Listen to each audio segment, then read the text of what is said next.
Hello दोस्तों, mysterious world Hindi में एक बार फिर से आप सभी का हार्दिक स्वागत है। हमारे चैनल पर समय समय पर आपने बहुत से अर्बन लेजेंड्स यानी लोक कथाओं के बारे में सुना है। अर्बन लेजेंड वो घटनाएं या पात्र होते हैं जिनके अस्तित्व के कोई साक्षी प्रमाण नहीं होते। इनका औचित्य केवल स्थानीय लोगों के विश्वास पर आधारित है, लेकिन फिर भी कुछ लोग सामने आते हैं जो ये दावा करते हैं कि उन्होंने उस अर्बन लेजेंड को देखा है या उनका उन अर्बन लेजेंड से सामना हुआ है, और फिर धीरे धीरे इस वाक्य को सभी सच मानने लगते हैं। आज का हमारा समाज ऐसे ही दो भागों में बटा हुआ है। एक जो ये मानते हैं कि अर्बन लेजेंड सच में होते हैं, और दूसरे वह लोग जो इन्हें सच मानने से इनकार करते हैं। आज के वीडियो में आप दुनिया में विख्यात ऐसे ही कुछ सबसे डरावने अर्बन लेजेंड्स के बारे में जानेंगे जो दुनिया के अलग अलग लोगों के दिलों में दहशत पैदा किए हुए हैं।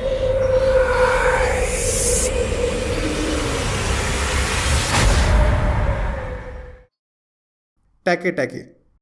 जापान की इस अर्बन लेजेंड की दहशत एक समय इतनी थी कि रात के समय कोई भी व्यक्ति अकेले बाहर निकलने की हिम्मत नहीं करता था, क्योंकि वहाँ के लोगों का ये मानना था कि कोई है जो रात के समय लोगों का पीछा करती है और अपने शिकार को बेहद दर्दनाक मौत के घाट उतार देती है। लोगों का मानना था कि वह एक लड़की की आत्मा है जिसका शरीर बीच में से आधा कटा हुआ है और उसके हाथों में एक धारदार हथियार होता है, और वो अपने कोनियों के बल रेंगते हुए लोगों का पीछा करती है और उनसे पूछा करती है कि मेरा आधा शरीर कहाँ है। लेकिन अगर उसका शिकार उसके सवाल का गलत जवाब देता है तो वह उसे अपनी ही तरह बीचों बीच से काट देती है। इस अर्बन लेजेंड को जापान के लोग टैके टैके के नाम से जानते हैं। बताया जाता है कि ये एक हाशिमा नाम की लड़की का भूत है जो एक नेक दिल और शर्मीली लड़की थी। अपने स्वभाव के कारण वो बाकी लोगों से बहुत कम घुला मिला करती थी और उसके दोस्त भी बहुत कम थे। स्कूल के अन्य स्टूडेंट्स हमेशा ही हाशिमा को बेवजह तंग किया करते थे। एक रोज़ उसके स्कूल के कुछ बच्चों ने हाशिमा पर कीचड़ फेंक दिया, जिसके बाद पूरे स्कूल में उसका बहुत मजाक उड़ाया गया। जब वह स्कूल से वापस जा रही थी तब प्लेटफॉर्म स्टेशन में मौजूद लोगों ने भी हाशिमा का बहुत मजाक उड़ाया।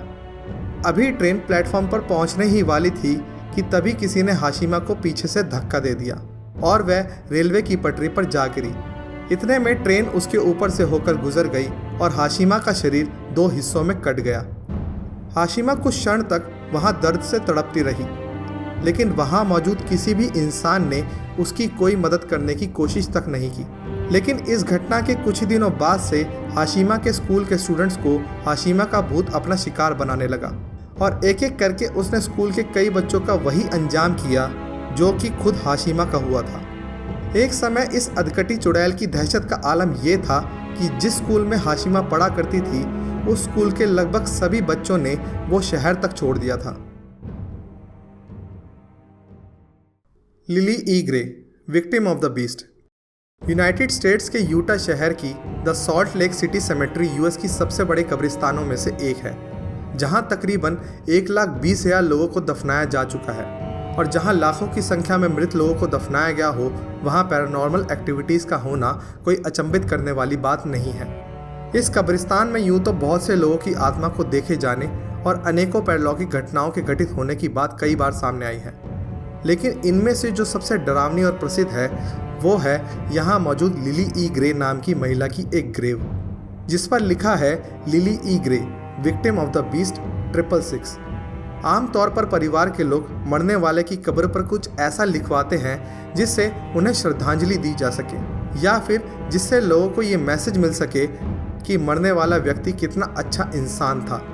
लेकिन इस ग्रेव पर लिखे ये शब्द दुनिया की किसी और कब्र पर आज तक कभी नहीं मिले हैं। यहाँ के स्थानीय लोगों की अगर माने तो लिली ग्रे एक सैटनिक क्रियाओं में लिप्त महिला थी जो शैतान की पूजा किया करती थी। काला जादू जैसी खतरनाक क्रियाओं को करते वक्त एक बार लिली से एक बड़ी गलती हो गई और शैतान ने लिली को ही अपने लिए बलि के रूप में स्वीकार कर लिया। उसी रात लिली की बेहद बुरी मौत हुई और इसीलिए लिली की कब्र पर यह लिखा गया है कि उसको बीस्ट यानी शैतान ने अपना ग्रास बना लिया। लिली को यहाँ दफनाए जाने के कुछ ही दिनों बाद से ऐसा कहा जाने लगा कि जो भी व्यक्ति इस कब्र के पास जाता है या इस कब्र को छूता है तो उसके साथ कुछ ना कुछ विचित्र घटनाएं ज़रूर होती हैं। बहुत से लोगों ने यहाँ तक दावा किया है कि यदि इस ग्रेव के पास आकर लिली को याद करते हैं तो लिली की आत्मा उस इंसान को अपने कब्जे में ले लेती है और फिर उस इंसान के ज़रिए उसी क्रियाओं को ठीक से पूरा करने की कोशिश करती है जिसको करने में लिली की मौत हुई थी। कहा जाता है कि यदि लिली अपनी क्रियाओं को किसी अन्य इंसान के ज़रिए पूरा कर लेती है तो उस इंसान को शैतान अपना शिकार बना लेगा और लिली एक बार फिर वापस आ जाएगी। नोपेराबो। आकासाका टोक्यो के किनोकुनिज़ाका की पहाड़ी इलाके की एक सुनसान जगह पर एक बार एक लड़की रो रही थी। पहनावे से ये लड़की किसी अच्छे घर की लग रही थी। तभी वहां से गुजर रहे एक व्यापारी की नज़र उस लड़की पर पड़ी। उसने उस रोती हुई लड़की से उसके रोने का कारण पूछा, लेकिन उस लड़की ने कोई जवाब नहीं दिया। व्यापारी के कई बार पूछने पर लड़की पीछे मुड़ी और उस व्यापारी के होश उड़ गए। उसने ऐसा नज़ारा पहले कभी नहीं देखा था। उस लड़की का तो कोई चेहरा ही नहीं था, ना आंखें, ना कान और ना ही मुंह। एक फेसलेस लड़की को देखकर व्यापारी तुरंत वहां से भाग खड़ा हुआ और बहुत दूर जाने के बाद उसे एक सड़क के किनारे एक छोटा सा ठेला लिए एक आदमी दिखाई दिया। वो व्यापारी बुरी तरह हांफता हुआ उसके पास जाकर रुक गया। उस व्यक्ति ने उस व्यापारी से पूछा, क्या हुआ, क्या आप ठीक हैं? व्यापारी ने हांफते हुए उसे बेचेहरे वाली लड़की के बारे में बताया। इस पर ठेले पर खड़े आदमी ने कहा, क्या उसका चेहरा ऐसा दिखता था? और इतना कहते ही उस व्यक्ति का चेहरा भी अचानक गायब हो गया और वह भी उस लड़की जैसा लगने लगा। जापान के लोग इस छलावे को नोपेराबो के नाम से जानते हैं और ऐसे कई लोगों के ऑन रिकॉर्ड्स बयान आज भी मौजूद हैं जो ये दावा करते हैं कि उन्होंने इस बेचेहरे वाले छलावे को देखा है। वो पहले तो एक नॉर्मल इंसान जैसे ही नज़र आती है, लेकिन फिर अचानक एक बेहद डरावनी आत्मा में बदल जाती है। लेकिन लोगों को डराने के अलावा नोपेराबो ने कभी किसी की जान लेने की कोशिश नहीं की है। इसीलिए जापान के लोग ऐसा मानते हैं कि नोपेराबो एक नेक दिल औरत की आत्मा है जो शायद लोगों को किसी आने वाले खतरे से आगाह करने के लिए उनके पास आती है।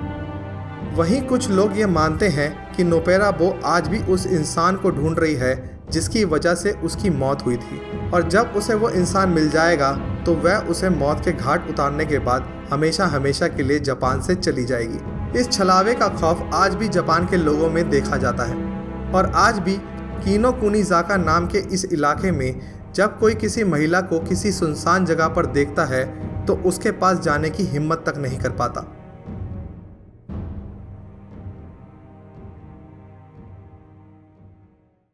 बैंशी। जिस अगले अर्बन लेजेंड के बारे में अब हम आपको बताने जा रहे हैं उसे आइलैंड में आज भी सबसे खतरनाक चुड़ैल के रूप में जाना जाता है। ऐसी मान्यता है कि यह चुड़ैल आज भी आइलैंड के अलग अलग हिस्सों में देखी जाती है, लेकिन जिस भी बदकिस्मत को यह दिखाई देती है उसके साथ कोई ना कोई किसी अनहोनी का होना तय है। इस खौफनाक चुड़ैल को आइलैंड में बैंशी के नाम से जानते हैं। कहा जाता है कि ये एक ऐसी चुड़ैल है जो एक ही साथ कई जगहों पर देखी जा सकती है। ये खौफनाक बला सफ़ेद कपड़ों में नज़र आती है, जिसके लंबे बाल होते हैं और वह हमेशा ही रोते हुए नज़र आती है। लेकिन उसके रोने की आवाज़ इतनी भयावह और असहनीय होती है कि जो कोई भी एक बार उसके विलाप को सुन लेता है उसके दिमाग में कई दिनों तक वो डरावनी आवाज़ कौंधती रहती है।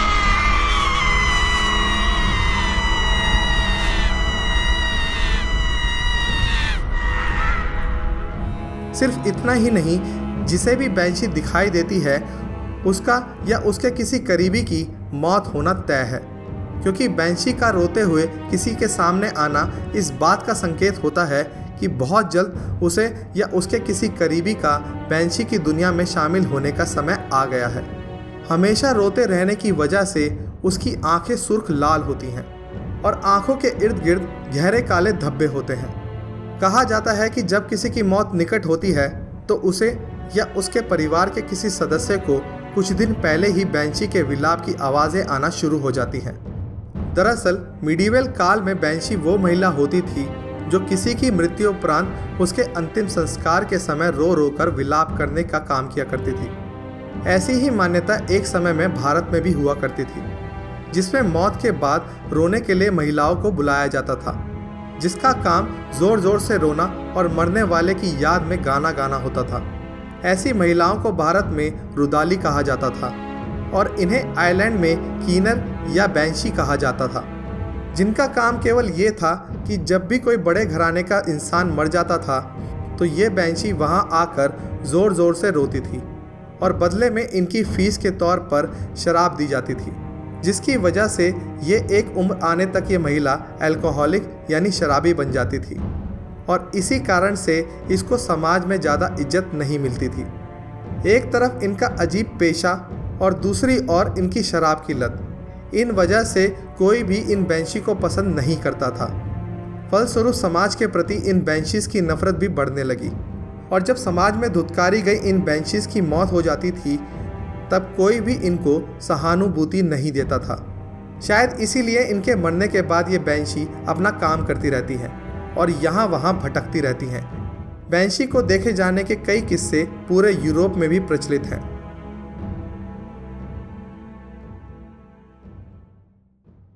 म्यूगन केन। इस अर्बन लेजेंड का मुख्य पात्र आज की वीडियो में बताए गए अन्य अर्बन लेजेंड से कुछ अलग है, क्योंकि जापान की यह अर्बन लेजेंड कैरेक्टर किसी को मौत के घाट उतारने की बजाय उसे धन और संपत्ति से मालामाल कर देती है। इसका नाम है म्यूगन केन, जिसे द वेल्दी घोस्ट के नाम से भी जाना जाता है। जापान के टोटोमी प्रोविंस के म्यूगन यामा में एक बार एक मंदिर में बहुत बड़ी घंटी लगवाने की योजना बनाई गई। उन दिनों मंदिरों में बड़ी सी घंटी लगाने की प्रथा आम थी और जब भी कोई मंदिर इस तरह की घंटी बनाने का प्रस्ताव लाता था तो स्थानीय लोग जोर शोर से उस मंदिर में अपने कांसे यानी ब्रॉन्ज के बर्तन और अन्य सामान को दान किया करते थे, ताकि उन्हें पिघलाकर मंदिर के लिए घंटी बनाई जा सके। लेकिन जापानीज लोगों का यह भी मानना था कि दान देने वाले व्यक्ति का मन बिल्कुल साफ होना चाहिए, वरना उसका दिया गया दान फलित नहीं होता। म्यूगन यामा में बन रहे मंदिर में लगने वाली घंटी को भी बनाने के लिए वहाँ के लोगों ने बढ़ चढ़कर दान दिया। वहाँ रहने वाले एक किसान की पत्नी के पास कोई कांसे का सामान नहीं था, तो उसने अपने पुश्तैनी मिरर मंदिर में दान देने का फैसला किया और बहुत भारी मन से उस मिरर को दान कर दिया। लेकिन इसके बाद वो अपने उस मिरर को मिस करने लगी, क्योंकि वो मिरर उसकी नानी ने उसकी माँ को और उसकी माँ ने उसे दिया था। उसके मन में कई बार उस मिरर को मंदिर से वापस मांग लाने का भी ख्याल आया, लेकिन किन्हीं कारणों से वो ऐसा नहीं कर पाई। पर कहते हैं कि जब उस मंदिर के घंटे को बनाने के लिए दान में आई चीज़ों को पिघलाना शुरू किया गया तो सभी चीज़ें पिघल गई, बस उस मिरर को छोड़कर जो किसान की बीवी ने बेमन से मंदिर को दिया था। ये बात पूरे गांव में फैल गई और महिला को काफ़ी आलोचनाओं का सामना करना पड़ा। उसे इस बात से इतनी शर्मिंदगी हुई कि उसने खुदकुशी कर ली और मरने से पहले लिखे लेटर में ये लिखा कि मेरे मरने के बाद इस मिरर को पिघलाना आसान हो जाएगा, लेकिन जो कोई भी उस घंटी के बनने के बाद उसे बजाते बजाते तोड़ देगा तो उसे मेरा घोस्ट धन दौलत से मालामाल कर देगा। इस घटना के बाद उस मंदिर में आने वाला हर इंसान उस घंटी को ज़ोर ज़ोर से बजाता था। इससे तंग आकर मंदिर के प्रशासन ने उस घंटी को उसी तालाब में फेंकवा दिया जिसमें डूबकर उस महिला ने अपनी जान दी थी। इसके बाद से लोगों ने ऐसा दावा करना शुरू कर दिया कि यदि अपने मन में उस घंटी को इमेजिन करते हुए उसे अपनी इमेजिनेशन में ही तोड़ दिया जाए तो भी उस महिला का भूत उसे बहुत सारी धन दौलत दे देता है। लेकिन इसके लिए अपनी इमेजिनेशन बेहद साफ और दृढ़ संकल्प का होना बहुत ज़रूरी है, वरना ऐसा करने की कीमत भी चुकानी पड़ सकती है।